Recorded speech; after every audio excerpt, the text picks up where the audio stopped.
இது 720 மெகாவாட் மின்திறன் கொண்ட கனநீர் அணுமின் நிலையத்தின் எளிமையாக்கப்பட்ட மாதிரியாகும். இத்திறன் கொண்ட அணு உலை 10 15 லட்சம் பேர் வசிக்கக்கூடிய நகரத்திற்கு மின்சார விநியோகம் செய்ய போதுமானதாகும்.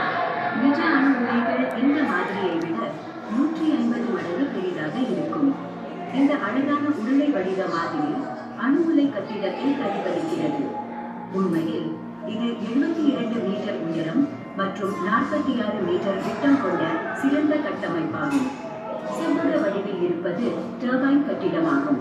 இந்த குவிமான அமைப்பில் உள்ள அணு உலை கட்டிடமானது கான்கிரீட்டால் ஆன 2 உருளை வடிவ சுவர்களை கொண்டதாகும். இவை உட்புற கட்டுப்பாட்டு சுவர் மற்றும் வெளிப்புற கட்டுப்பாட்டு சுவர் என அழைக்கப்படுகிறது. இந்த 2 சுவற்றிற்கும் இடையில் 2 மீட்டர் இடைவெளி உள்ளது. இந்த இரட்டை கட்டுப்பாட்டு அமைப்பு இயற்கை சீற்றம், விமானம் மற்றும் ஏவுகணை தாக்குதல்களை தாங்கும் வலிமை பெற்றது. அணு உலை கட்டிடத்தில் காற்றழுத்தம் வளிமண்டல அழுத்தத்திற்கு குறைவாக பராமரிக்கப்படுகிறது. அதனால் அணு உலை கட்டிடத்திலிருந்து காற்று வெளியே கசிவது தடுக்கப்படுகிறது. அணு உலை கட்டிடத்தின் மைய பகுதியில் உள்ள பெரிய உருளை வடிவத்தில் இருக்கும் இருமுனை கவசம் கொண்ட கேலண்ட்ரியா அணு உலையின் இதயமாகும். இது சிவப்பு வண்ணத்தில் காட்டப்பட்டுள்ளது. கேலண்ட்ரியா மிகவும் உயர்தர ஸ்டெயின்லெஸ் ஸ்டீலால் உருவாக்கப்பட்ட அணுக்கலன் ஆகும். கேலண்ட்ரியாவானது தனிமநீக்கம் செய்யப்பட்ட நீரில் மூழ்கிய நிலையில் வைக்கப்பட்டுள்ளது. இந்த தண்ணீர் கதிர்வீச்சை தடுக்கும் கவசமாக செயல்படுகிறது. இந்த கேலண்ட்ரியாவில் மாடுலேட்டர் இணைப்புகள், குளிரூட்டி இணைப்புகள், குளிரூட்டி ஃபீடர் இணைப்புகள், முதன்மை மற்றும் இரண்டாம் அணுவினை நிறுத்தும் மற்றும் கட்டுப்படுத்தும் அமைப்புகள் உள்ளது. எரிபொருள் கொண்ட குளிரூட்டி டியூபானது 306 கேலண்ட்ரியா டியூபிற்குள் அமைக்கப்பட்டுள்ளது. இவையாவும் இருமுனை கவசங்களால் தாங்கி பிடிக்கப்பட்டுள்ளன. நியூட்ரான் ஆனது எரிபொருளில் இருக்கும் யுரேனியத்தை தாக்கி யுரேனிய அணுக்களை தொடர்ந்து கட்டுப்பாடான முறையில் விளக்கிறது. இதை அணுப்பிளவு என்கிறோம். ஒவ்வொரு பிளவின் போதும் 2 அல்லது 3 நியூட்ரான்கள் வெளியிடப்படுகிறது. இந்த சங்கிலி தொடர் போன்ற பிளவே அணுவின் உற்பத்தியின் ரகசியமாகும். இந்த தொடர் அணுப்பிளவு செயல்முறையினால் அதிக அளவில் வெப்பம் உருவாகிறது. இந்த வெப்பமானது நீராவி கொதிகலன்களில் தண்ணீரை நீராவியாக்க பயன்படுத்தப்படுகிறது. இந்த நீராவியானது டர்போ ஜெனரேட்டரை சுழல வைத்து மின்சாரத்தை உற்பத்தி செய்ய பயன்படுகிறது. கேலண்ட்ரியாவானது கன நீரால் நிரப்பப்பட்டுள்ளது. இந்த நீரானது சாதாரணமான தண்ணீரை விட 10% கனமானது. இந்த கனமான நீரானது பிளவு செயல்பாட்டை கட்டுப்படுத்தவும் வேகத்தை குறைக்கவும் பயன்படுத்தப்படுகிறது.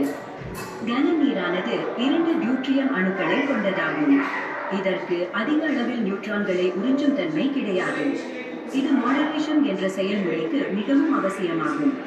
மாடுலேட்டர் சுழற்சியானது கேலண்ட்ரியாவில் தொடர்ந்து செயல்பட்டு உலையிலிருந்து வெப்பத்தை வெளியேற்ற பயன்படுகிறது.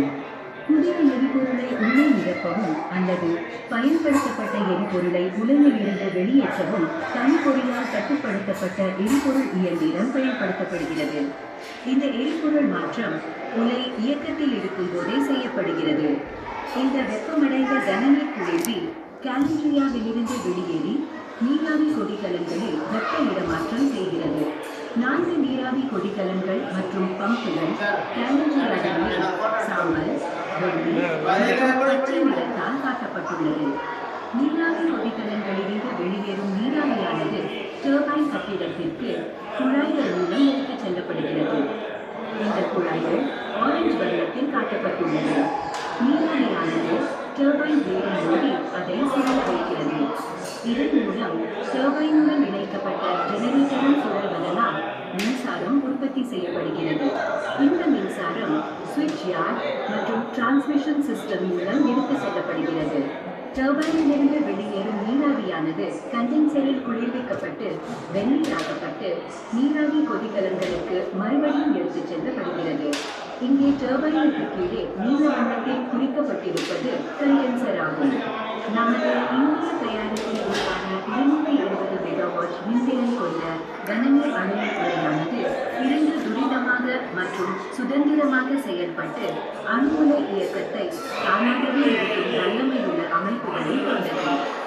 இரண்டாம் அணு உலை இயக்கத்தை நிறுத்தும் அமைப்பானது முதல் இயக்கத்திற்கு மாற்றாக செயல்படுகிறது.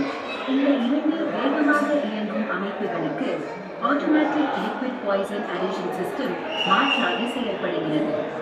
இதோடு மாடுலேட்டரில் ஈர்ப்பு சக்தியால் ஆட்டோமேட்டிக் லிக்விட் பாய்சன் சேர்க்கப்பட்டு பாதுகாப்பாக அணுமுலை நிறுத்தம் செய்யப்படுகிறது. பாதுகாப்பே முதன்மையானது என்பது அணுமுலைகளுக்கான தலையாய கோட்பாடாகும். இந்த பாதுகாப்பு முறை பலவகைப்பட்ட, தன்மை மாறுபட்ட, சுதந்திரமான மற்றும் தோல்வியடையா அமைப்புகளால் நிறைவேற்றப்படுகிறது. இதன் மூலம் பூகம்பம், சுனாமி போன்ற இயற்கை பேரிடர்களிலிருந்து அணு உலைகள் பாதுகாக்கப்படுகின்றன. அணு உலையின் மொத்த இயக்கமும் திறமை வாய்ந்த, நன்கு பயிற்சி பெற்ற மற்றும் உரிமம் பெற்ற வல்லுநர்களால் மட்டுமே இயக்கப்படுகிறது.